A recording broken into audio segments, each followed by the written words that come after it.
Hello guys, so today naghulog na naman pala ako ng aking mga empty bottles na naipon ko mula sa opisina. So marami kasing mga nakita ko doon ng mga empty bottles, so inipon ko na lang siya para meron akong mahulog dito sa Sparkflow.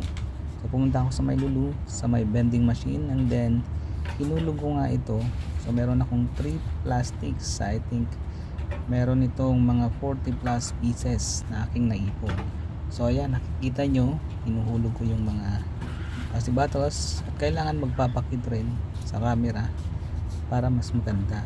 Okay, so tuloy lang ako sa aking paghulog ng mga empty plastic bottles. Ayan, nakikita nyo, ganyan siya. Binabasa mo na siya ng vending machine bago siya ihulog.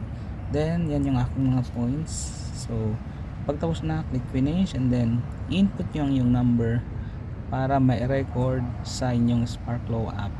Okay, click get points, napakahalaga niyan. Get points ulit, complete, and then tapos na yung